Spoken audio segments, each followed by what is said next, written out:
The federal government says it will do everything in its powers to check the spread of Ebola virus in the country.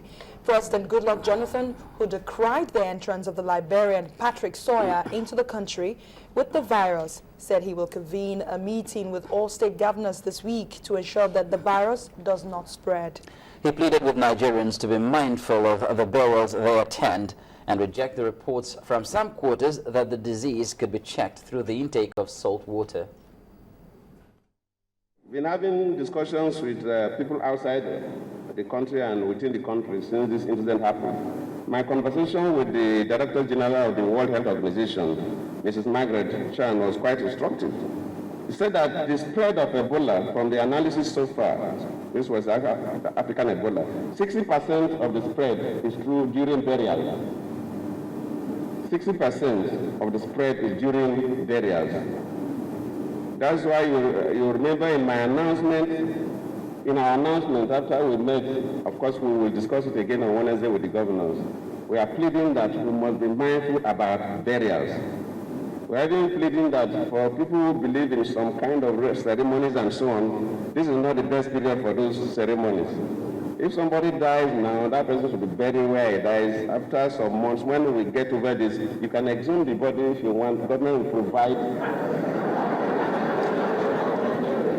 provide the medical professional that will help you exhume the body and go and bury it the way you want.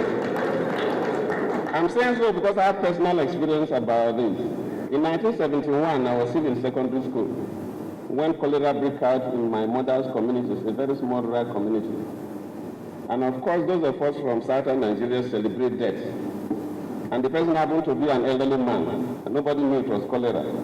So they started celebrating the body, laying in state for days and celebrating, and almost the whole village was almost wiped out by cholera. Just cholera.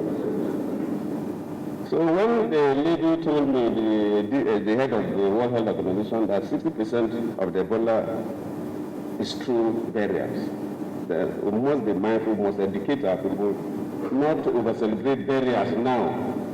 The dead should be left. It is already dead.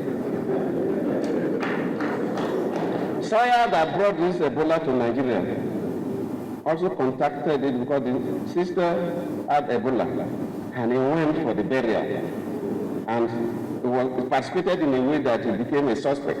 And the country asked him not to leave the country, let them observe him. But the crazy man decided to smuggle himself out, and that is now we are suffering. So we are pleading with religious leaders that most of the traditional things we do, religious things we do, that has to do with sharing of food, sharing of drink, unnecessary body contacts and so on, spiritual healing homes and so on. Within this period, let us manage it professionally. And let us listen to the suggestions of the professional health workers to save our people. If we manage it well, it will not take more than 2 months. We'll get over it and we'll return to our